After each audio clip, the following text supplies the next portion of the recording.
राजा परीक्षित प्रश्न कर रहे हैं, बड़े ध्यान से आप लोग सुने।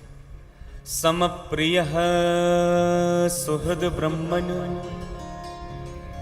भूतानां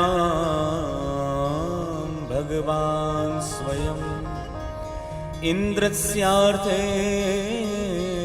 कथम दैत्यान अवदीत विषमो यथा। परीक्षित कहते हैं, हे सुखदेव जी महाराज, समप्रिय सुहृद ब्रह्मन,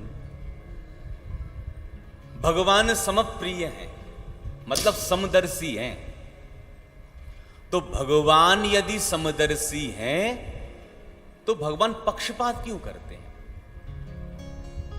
हम तो देखते हैं भगवान दैत्यों को मारते हैं, देवताओं को बचाते हैं। इंद्रस्यार्थे कथम दैत्यान, देवताओं को बचाते हैं, दैत्यों का वध करते हैं। जब भगवान स्वयं कहते हैं समदर्शी मोह कहे सबको, सेवक प्रिय आनंद गति सो, जब भगवान समदर्शी हैं तो पक्षपात क्यों कर रहे हैं? भगवान की तो सब समान है। तब सुखदेव जी कहते हैं, राजन बड़ा सुंदर प्रश्न किया है। देखो भाई, ऐसा नहीं है कि भगवान दैत्यों से द्रोह करते हो। अरे दैत्य कुल में प्रहलाद का भी तो जन्म हुआ है। अरे भगवान ने नरसिंह रूप धारण करके भक्त प्रहलाद की रक्षा करी। तब प्रहलाद जी का चरित्र सुनाया कि जिस समय भगवान ने 12 अवतार धारण करके छोटे भाई हिरण्याक्ष का वध किया था, तब से बड़ा भाई हिरण्यकशिपु भगवान नारायण का कट्टर वैरी बन गया। इसने प्रतिज्ञा करी, मैं ऐसी तपस्या करूंगा, वरदान प्राप्त करूंगा, उन वरदानों से नारायण का वध करूंगा और नारायण के रक्त से अपने भाई को तिलांजलि दूंगा। द्रोणागिरि पर्वत पर चला गया तपस्या करने के लिए। इसने ऐसी तपस्या करी कि ब्रह्मा जी को वरदान देने के लिए आना ही पड़ा। ब्रह्मा जी प्रकट हुए, ब्रह्म ब्रूयात, दैत्यराज वरदान मांगो, क्या चाहते हो?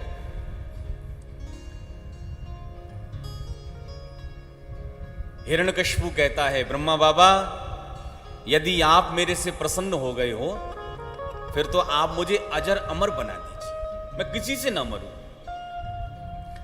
ब्रह्मा जी कहने लगे, भैया अजर अमर तो हम भी नहीं, हम तुमको कहां से बनाए थे।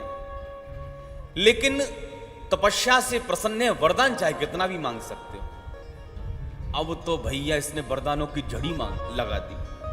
ना भीतर मरू, ना बाहर मरू, ना ऊपर मरू, ना नीचे मरू, ना दिन में मरू, ना रात में मरू, ना अस्त्र से मरू, ना शस्त्र से मरू, 12 महीने से किसी महीने में ना मरू, ना मनुष्य से मरू, ना जानवर से मरू, किसी से नहीं मरू। ब्रह्मा जी कहते हैं, वाह भाई, तूने इतने सारे वरदान मांग लिए, अजर अमर होने में कसर ही कहां छोड़ी है।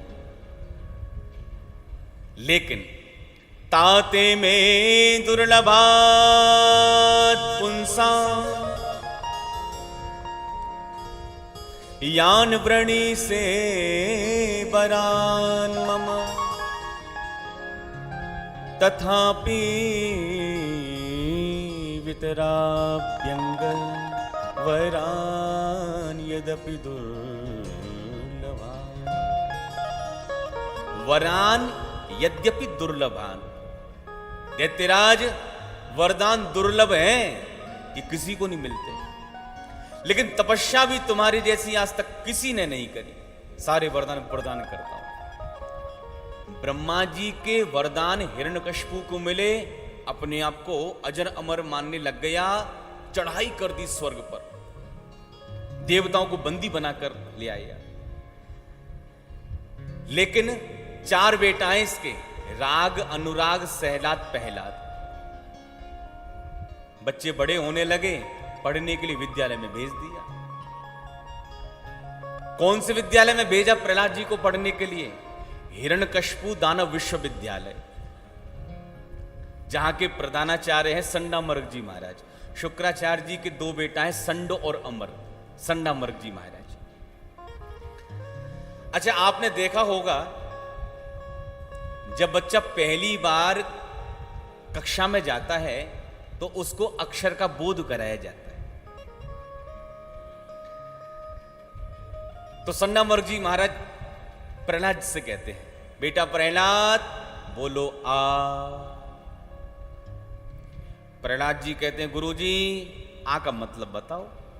ये आ का मतलब क्या होता है? गुरुजी कहते, बेटा ये तो अक्षर का बोध है, वर्णाक्षरों का ये तो बोध है, बोलना सीखोगे ऐसे। पहले आ बोलो, फिर आगे को बढ़ेंगे। प्रहलाद जी कहते हैं, गुरुजी बिना मतलब के पाठ नहीं पढ़ने वाले, पहले आप आ का मतलब बताओ, फिर आगे बताइए। अब गुरुजी का सिर घूमने लग गया, बेटा ये आ का क्या मतलब होता है? प्रहलाद जी कहते, गुरुजी मैं बताऊं आ का क्या मतलब होता है?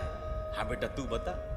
तब प्रहलाद जी महाराज आ का मतलब बताते हैं, बड़े ध्यान देकर सुने। प्रहलाद जी कहते हैं, गुरुजी वर्णाक्षरों में जितने भी अक्षर हैं, आप किसी भी अक्षर को बोल करके देखो, आकार शब्द के साथ ही प्रकट हो जाएगा।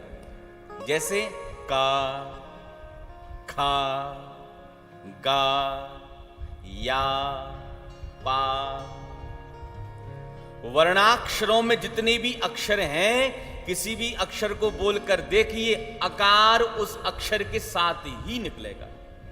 उसी प्रकार अकारो वासुदेवस्यात्, जैसे आकार अक्षरों में समाया हुआ है लेकिन दिखाई नहीं पड़ रहा, बोलेंगे तो प्रकट जरूर हो जाएगा। उसी प्रकार मेरे वंशी वाले मेरे परमात्मा संसार के कण कण में व्याप्त है, जहां से पुकारोगे वहीं से प्रकट हो जाएंगे। अब तो गुरुजी का मूड ही खराब हो गया। ये पढ़ने के लिए आया है कि पढ़ाने के लिए आया है? ये किस लिए आया है यहां पर? एक बार हिरण्यकशिपु आए विद्यालय में, छोटे पुत्र प्रहलाद को देखा तो छोटे पुत्र प्रहलाद को पास में बुलाकर कहते हैं, बेटा बहुत दिन हो गए, सबसे अच्छा पाठ कौन सा सीखा है? तो प्रहलाद जी महाराज कहते हैं, तत्साधु मन्ये सुरवर यदेहिना सदा समुद्विग्न धियाम सद्गृहात् हित्वात्मपातं गृहमन्धकूपं वनं गतो यद्हरिमाश्रयेत। पिताजी, गृहांधकूपम, ये जो संसार है ना, ये अंधकुआ है। बचना चाहो वृंदावन में जाके भगवान के चरणों को पकड़ लो, नहीं बचने नहीं वाले आप। अब प्रहलाद की बातें सुनकर क्रोध तो आ गया, लेकिन बच्चा है, बच्चे सुनते हैं सो कह देते हैं, बेटा अंदर जा, गुरुजी को बाहर भेज। गुरुजी आए, महाराज को देखा, थर थर कांपने लगे। अरे महाराज बिना बताए आपके स्वागत की भी तैयारी नहीं कर पाए। हिरण्यकशिपु कहता है, वो सब बाद में देखेंगे, पहले ये बताओ मेरे बच्चे को आजकल शिक्षा क्या पढ़ाई जा रही है? अरे महाराज क्या पढ़ाएंगे? जो आपने नीति निर्धारित की है अपनी, राक्षसों की नीति, बस वही पढ़ाते हैं हम। हिरण्यकशिपु कहता है, मेरा बेटा तो वृंदावन जाने की बातें कर रहा है, बाबा बनने की बातें कर रहा है, घर परिवार को छोड़ने की बातें कर रहा है, ये पढ़ा रहे हो तुम यहां पर? महाराज ऐसा तो कोई कोर्स है ही नहीं हमारे पास में, लगता है कोई देवता इसके कान भर रहा है। अब लेकिन हम इस पर ध्यान रखेंगे, आप चिंता मत करो। महाराज कहकर चले गए। एकांत पाकर गुरुजी ने प्रहलाद जी को पकड़ा और कहते, बेटा ये बात कौन सिखा रहा है तेरे को? डांट लगाते हैं। लेकिन सूरदास कारी कामर पे चढ़े न दूजो रंग, श्री प्रहलाद जी महाराज तो श्याम रंग पे रंग चुके हैं, अब इन पे कौन सा रंग चढ़ने वाला है। श्याम रंग में रंगा जग सारा। छुट्टियां आई, प्रहलाद जी अपने घर आए। जब पिता से मिलने के लिए दरबार में पहुंचे, वही प्रश्न दोबारा कर दिया, बेटा इतने दिन विद्यालय में रहे, सबसे बढ़िया पाठ कौन सा सीखा है। प्रहलाद जी मुस्कुरा कर कहते हैं, पिताजी 9 बातें सीख करके आया हूं इस बार। ओहो, 9 प्रकार की नीतियां आया है सीख करके देतियों की। भक्त प्रहलाद यहां भगवान की नवदा भक्ति का गायन करना प्रारंभ करते हैं। श्रवणम कीर्तनम विष्णु स्मरणम पाद सेवनम अर्चनम बंदनम दास्यम सख्यमात्मनिवेदनम इति पुंसार्पिता विष्णु भक्तिश्चे नवलक्षणा क्रियते भगवत्यथा तन्मन्येधीतमुत्तमम्। पिताजी श्रवणम कीर्तनम विष्णु, अरे ठाकुर जी का कीर्तन करना चाहिए, ठाकुर जी की कथा को श्रवण करना चाहिए। पाद सेवनम, अरे ठाकुर जी के चरणों की सेवा करनी चाहिए। क्रमशः एक एक से नवदा भक्ति का जो व्याख्यान करना प्रारंभ किया, क्रोध में भर गया हिरण्यकशिपु। ब्रह्म बंधु किमे तत्ते विपक्षम श्रेयता सता। अरे अदम ब्राह्मणों, मेरा बच्चा पहले एक बात बोल रहा था, आज 9 बातें बोल रहा है, तुमने ध्यान नहीं दिया।